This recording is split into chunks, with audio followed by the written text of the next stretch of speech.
মাহবুবস math টিউটোরিয়ালে সবাইকে স্বাগত। অষ্টম শ্রেণীর পাঠ্য বইয়ের একটি গুরুত্বপূর্ণ প্রশ্ন নিয়ে হাজির হলাম। এই টাইপের প্রশ্নগুলো পাটিগণিতের একটি প্রশ্ন, যদিও এই প্রশ্নগুলো একেবারে প্রাইমারি হতে একেবারে চাকরি পরীক্ষা পর্যন্ত সচরাচর গুরুত্বপূর্ণ প্রশ্নের মধ্যে এটি একটি। তো লক্ষ্য করো যে প্রশ্নটি হলো 10% হার মুনাফায় 8,000 টাকা 2 বছরের চক্রবৃদ্ধি মূলধন কত? তার মানে 10% হার মুনাফায় 8,000 টাকা 2 বছরের চক্রবৃদ্ধি মূলধন। এই যে 10%, কোন সংখ্যার সাথে পার্সেন্ট থাকা মানে সেটাকে বোঝানো হয় মুনাফার হার বা রেট অফ ইন্টারেস্ট। তাহলে আমরা এখানে কি পেলাম? হার, মানে আর এর মান পেয়ে গেলাম। মুনাফায় 8,000 টাকা, 8,000 টাকাটা হচ্ছে এটা মূল টাকা বা আসল টাকা। তাহলে 8,000 টাকা হচ্ছে পি, মানে আসল বা প্রিন্সিপাল। এরপরে 2 বছর, যেটাকে সময় নির্দেশ করছে। সময় মানে আমরা জানি এন, এন মানে সময়, এবং চক্রবৃদ্ধি মূলধন। তার মানে এখানে কিন্তু একটা মূলধন আছে, আসল টাকা বা মূলধন টাকা 8,000 আছে, কিন্তু চক্রবৃদ্ধি মানে 2 বছর পরে এই মূল টাকাটা এত পার্সেন্টে কত টাকা হবে, মানে টোটালি কত টাকা হবে। তার মানে চক্রবৃদ্ধি, চক্র মানে কি সার্কেল, সার্কেল থেকে এখানে সি দ্বারা প্রকাশ করা, এবং মূলধন এটাকে প্রকাশ করা হবে সি দ্বারা।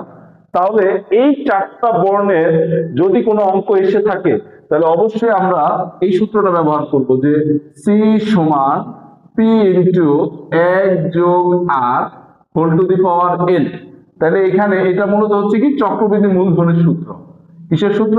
চক্রবৃদ্ধি মূলধন। এবার এখানে আরেকটা বিষয় আমরা একটু সহজ করে নিই, যেহেতু পার্সেন্টের মানটা এখানে 10%, মুনাফার হার আছে 10%, এটাকে আমরা একটু ভেঙে ছোট করে নিই। যেমন 10% মানে আমরা জানি যে এটা আর এর মান। তাহলে আর এর মান যেহেতু 10%, এটাকে আমরা ভেঙে নিব যে 10 ভাগ 100। তাহলে 10কে 100 দ্বারা যদি আমরা ভাগ দিয়ে দিই, 10 ভাগ 100 মানে হচ্ছে 0.1।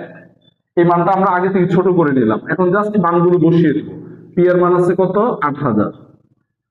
1 যোগ আর এর মান আছে আমরা পেয়েছি 0.1, তার উপরে এন আছে কয় বছর? 2 বছর। খুব সহজে এটা চাইলে একবারই করে দেওয়া যায়। কিভাবে?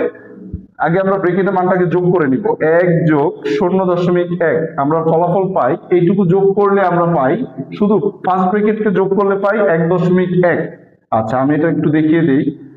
1.1, তার উপরে আছে স্কয়ার, তার মানে এই স্কয়ার দিয়ে বোঝাচ্ছে এই মানটাকে 2 বার ভাঙিয়ে নিতে হবে। তার মানে 1.1 2 বার গুণ হবে, 1.1 গুণ আবার 1.1, তার মানে 1.1 এর সাথে 1.1 গুণ। তাহলে আমরা পেয়ে যাই 1.21। আগে 8,000 লিখে এইটাকে ভাঙিয়ে আমরা পাই 1.21। এবার প্রাপ্ত 1.21 এর সাথে যখন আমরা 8,000 গুণ দিব, আমরা পেয়ে যাই 9,680 টাকা।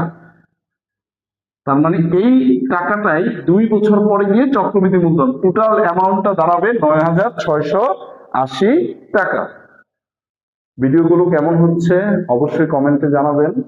মাহবুবস ম্যাথ টিউটোরিয়াল ইউটিউব চ্যানেলটি অবশ্যই সাবস্ক্রাইব দিয়ে রাখবেন।